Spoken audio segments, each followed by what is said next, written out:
بسم اللہ الرحمن الرحیم۔ تذکرہ اولیاء میں تذکرہ حضرت ابو محمد امام جعفر صادق کے حالات اور مناقب۔ تعارف: آپ کا نام نامی حضرت جعفر صادق اور کنیت ابو محمد ہے۔ آپ کے مناقب اور کراماتوں کے متعلق جو کچھ بھی تحریر کیا جائے بہت کم ہے۔ آپ امت محمدی کے لیے صرف بادشاہ اور حجت نبوی کے لیے روشن دلیل ہی نہیں بلکہ صدقے اور تحقیق پر عمل پیرا اولیاء کرام کے باغ کا پھل، آل علی نبیوں کے سردار کے جگر گوشہ اور صحیح معنوں میں وارث نبی صلی اللہ علیہ وسلم بھی ہے۔ اور آپ کی عظمت و شان کے اعتبار سے ان خطابات کو کسی طرح بھی نامناسب نہیں کہا جا سکتا۔ اور یہ بات ہم پہلے ہی عرض کر چکے ہیں کہ انبیاء و صحابہ اور اہل بیت کے حالات اگر تفصیل کے ساتھ لکھے جائے تو اس کے لیے الگ ایک ضخیم کتاب کی ضرورت ہے۔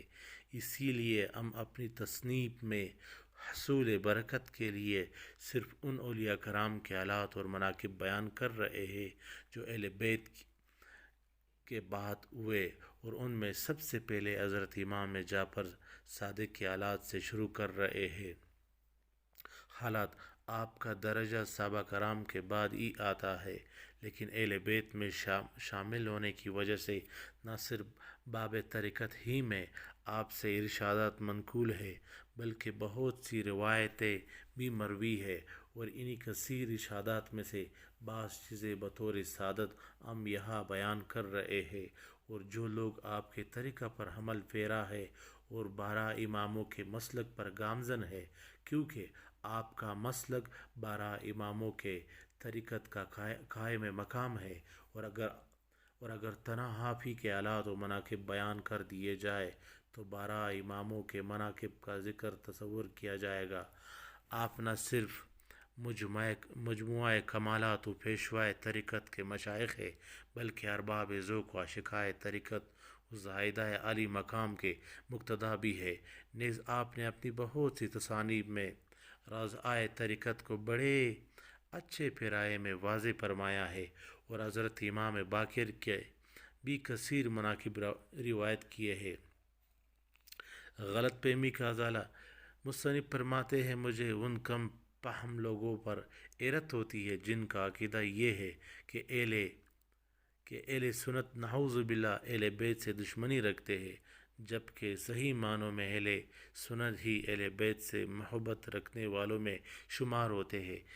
اس لیے ان کے عقائد ہی میں یہ شے داخل ہے کہ رسول خدا پر ایمان لانے کے بعد ان کی اولاد سے محبت کرنا لازم ہے۔ امام شافعی پر رافضیت کا الزام: کس قدر افسوس کا مقام ہے کہ اہل بیت ہی کی محبت کی وجہ سے حضرت امام شافعی رحمہ اللہ کو رافضی کا خطاب دے کر قید کر دیا گیا، جس کے متعلق امام صاحب خود اپنے ہی ایک شعر میں ارشاد فرماتے ہیں کہ اگر اہل بیت سے محبت کا نام رفض ہے تو پھر پورے عالم کو میرے رافضی ہونے پر گواہ رہنا چاہیے، اور اگر بالفرض اہل بیت اور صحابہ کرام سے محبت کرنا ارکان ایمان میں داخل نہ بھی ہو تب بھی ان سے محبت کرنے اور ان کے حالات سے باخبر رہنے میں کیا حرج واقع ہوتا ہے۔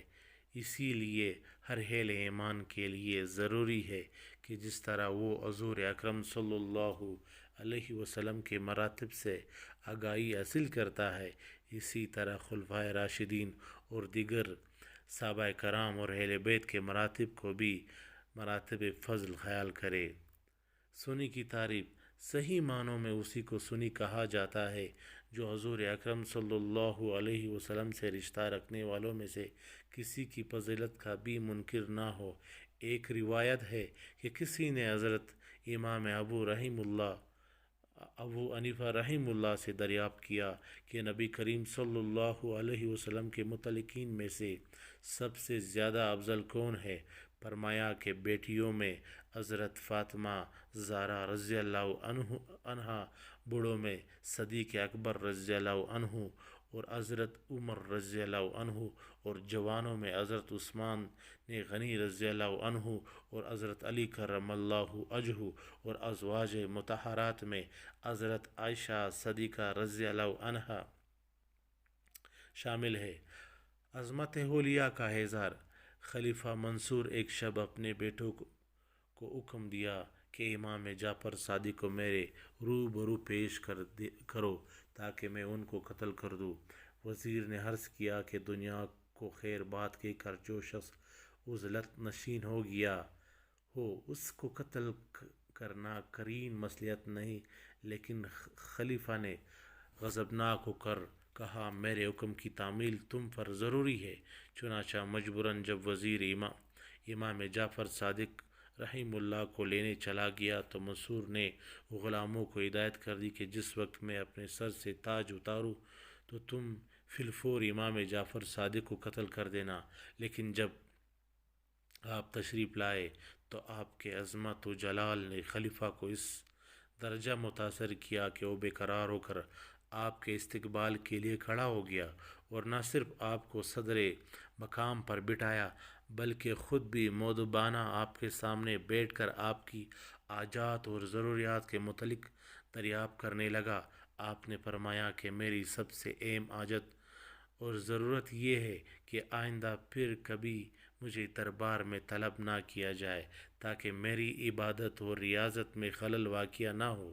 چنانچہ منصور نے وعدہ کر کے عزت اور احترام کے ساتھ آپ کو رخصت کیا، لیکن آپ کے دبدبے کا اس پر ایسا اثر ہوا کہ لرزہ بردنام ہو کر مکمل 3 شب و روز بے ہوش رہا۔ لیکن بعض روایات میں ہے کہ 3 نمازوں کے قضا ہونے کی حد تک ہوشی طاری رہی۔ بہرحال خلیفہ کی یہ حالت دیکھ کر وزیر اور غلام حیران ہو گئے، اور جب خلیفہ سے اس کا حال دریافت کیا تو اس نے بتایا کہ جب وقت کے امام جعفر صادق میرے پاس تشریف لائے تو ان کے ساتھ اتنا بڑا اژدہا تھا جو اپنے جبڑوں کے درمیان پھرے چبوترے کو گھیرے میں لے سکتا تھا، اور اپنی زبان میں سے مجھ سے کہہ رہا تھا کہ اگر تو نے ذرا سی گستاخی کی تو تجھ کو چبوترے سمیت نگل جاؤں گا۔ چنانچہ اس کی دہشت مجھ پر طاری ہو گئی اور میں نے آپ سے معافی طلب کر لی۔ نجات عمل پر موقوف ہے، نص پر نہیں۔ ایک مرتبہ حضرت داؤد طائی رحمہ اللہ نے حاضر خدمت ہو کر امام جعفر صادق رحمہ اللہ سے عرض کیا کہ آپ چونکہ اہل بیت میں سے ہے اس لیے مجھ کو کوئی نصیحت فرمائے، لیکن آپ خاموش رہے۔ اور جب دوبارہ داؤد طائی رحمہ اللہ نے کہا کہ اہل بیت ہونے کے اعتبار سے اللہ تعالیٰ نے آپ کو جو فضیلت بخشی ہے اس لحاظ سے نصیحت کرنا آپ کے لیے ضروری ہے، یہ سن کر آپ نے فرمایا کہ مجھے یہی تو خوف لگا ہوا ہے کہ قیامت کے دن میرے جد اعلیٰ ہاتھ پکڑ کر یہ سوال نہ کر بیٹھے کہ تو نے خود میرے اتباع کیوں نہیں کی، کیونکہ نجات کا تعلق نسب سے نہیں بلکہ اعمال صالحہ پر موقوف ہے۔ یہ سن کر داؤد طائی رحمہ اللہ کو بہت عبرت ہوئی اور اللہ تعالیٰ سے عرض کیا کہ جب اہل بیت پر خوف کے غلبے کا یہ عالم ہے تو میں کس گنتی میں آتا ہوں اور کس چیز پر فخر کر سکتا ہوں۔ نفاق سے نفرت۔ جب آپ تارک دنیا ہو گئے تو حضرت ابو سفیان ثوری رحمہ اللہ نے حاضر خدمت ہو کر فرمایا کہ مخلوق آپ کے تارک دنیا ہونے سے آپ کے فیوض عالیہ سے محروم ہو گئی ہے۔ آپ نے اس کے جواب میں مندرجہ ذیل شعر پڑھے: کسی جانے والے انسان کی طرح وفا بھی چلی گئی اور لوگ اپنے خیالات میں غرق رہ گئے، گو بظاہر ایک دوسرے کے ساتھ اظہار محبت و وفا کرتے ہیں لیکن ان کے قلوب بچھوؤں سے لبریز ہے۔ ظاہر مخلوق کے لیے اور باطن خالق کے لیے۔ ایک دفعہ آپ کو بیش بہا لباس میں دیکھ کر کسی نے اعتراض کیا کہ اتنا قیمتی لباس اہل بیت کے لیے مناسب نہیں، تو آپ نے اس کا ہاتھ پکڑ کر جب اپنی آستین پر پھیرا تو اس کو آپ کا لباس ٹاٹ سے بھی زیادہ کردرا محسوس ہوا۔ اس وقت آپ نے فرمایا یعنی مخلوق کی نگاہوں میں تو یہ عمدہ لباس ہے، لیکن حق کے لیے یہ کردرا ہے۔ دانشمند کون ہے؟ ایک مرتبہ آپ نے امام ابو حنیفہ رحمہ اللہ تعالیٰ سے سوال کیا کہ دانشمند کی تعریف کیا ہے؟ امام صاحب نے جواب دیا کہ جو بلائی اور برائی میں امتیاز کر سکے۔ آپ نے کہا یہ امتیاز تو جانور بھی کر لیتے ہیں، کیونکہ جو ان کی خدمت کرتا ہے ان کو ایذا نہیں پہنچاتے، اور جو تکلیف دیتا ہے اس کو کاٹ کھاتے ہیں۔ امام ابو حنیفہ رحمہ اللہ نے پوچھا کہ پھر آپ کے نزدیک دانشمندی کی کیا علامات ہے؟ جواب دیا کہ جو دو بلائیوں میں سے بہترین بلائی کو اختیار کرے اور دو برائیوں میں سے مصلحتاً کم برائی پر عمل کرے۔ کبریائی رب پر فخر کرنا تکبر نہیں۔ کسی نے آپ سے عرض کیا کہ ظاہری اور باطنی فضل و کمال کے باوجود آپ میں تکبر پایا جاتا ہے۔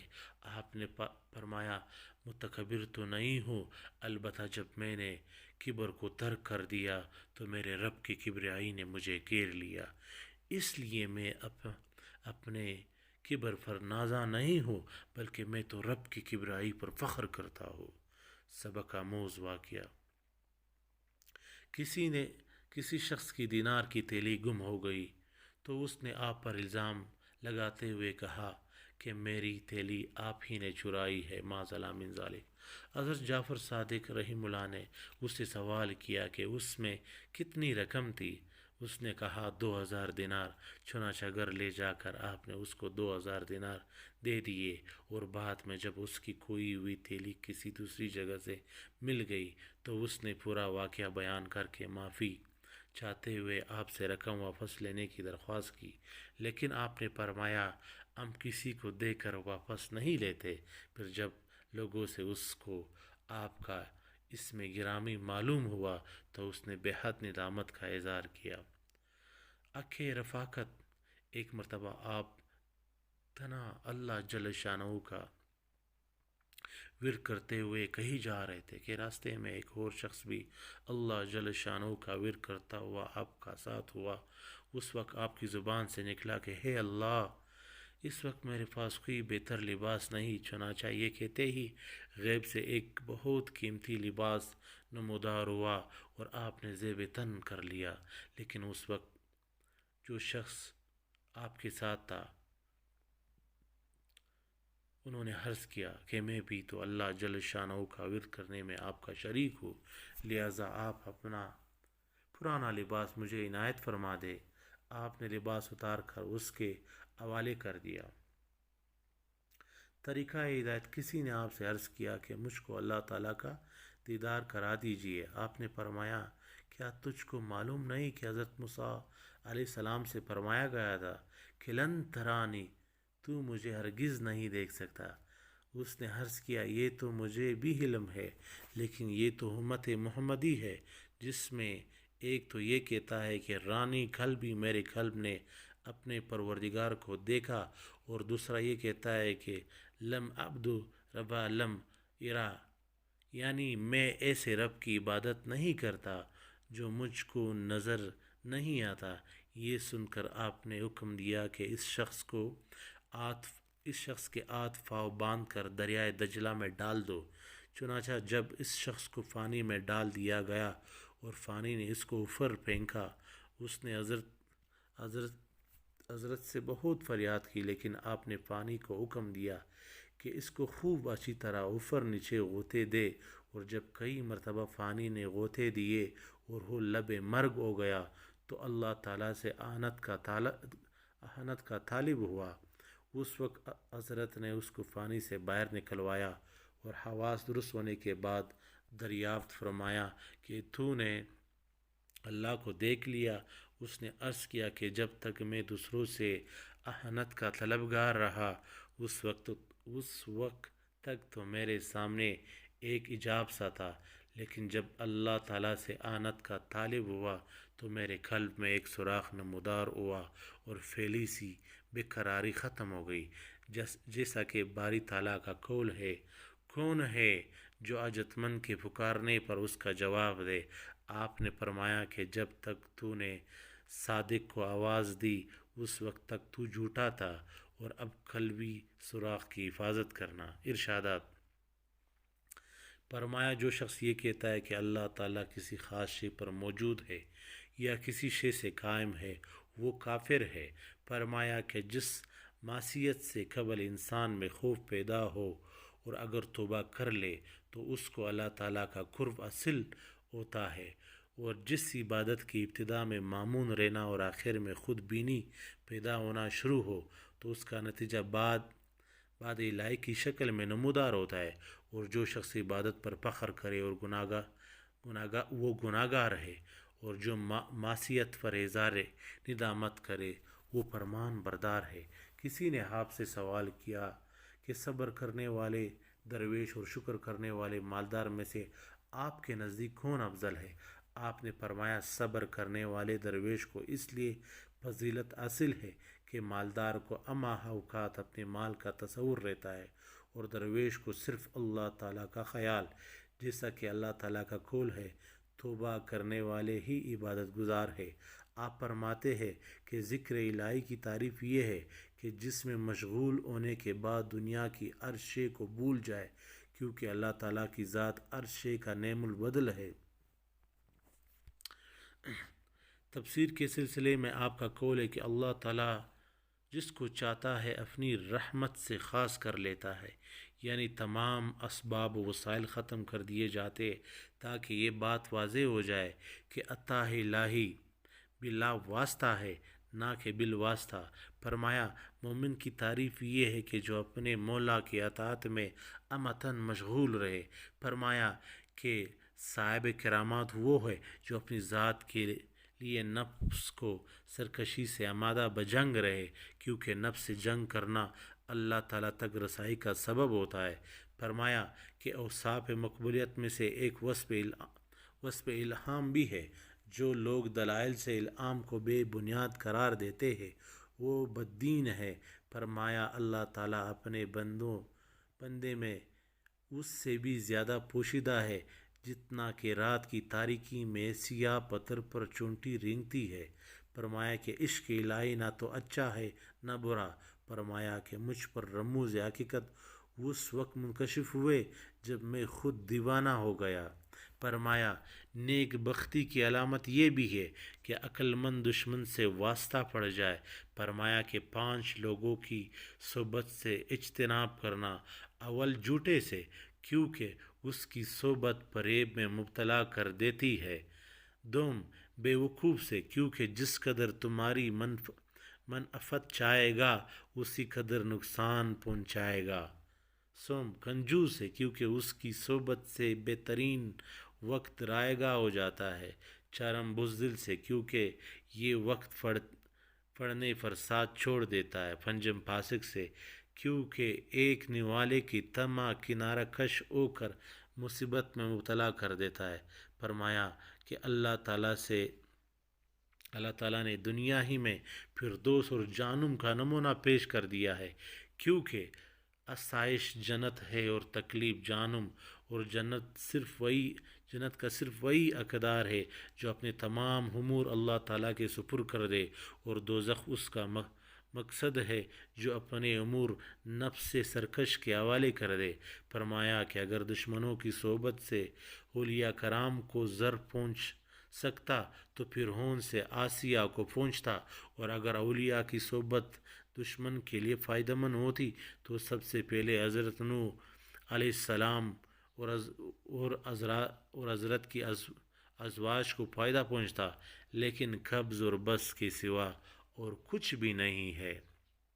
اعتذار: اگرچہ آپ کے فضائل اور ارشادات بہت زیادہ ہے، لیکن طوالت کے خوف سے اصول سعادت کے پیش نظر اختصار کے ساتھ پیش کر دی ہے۔ سبحان اللہ و بحمدہ، سبحان اللہ العظیم، جزاک اللہ خیر، احسن جزا۔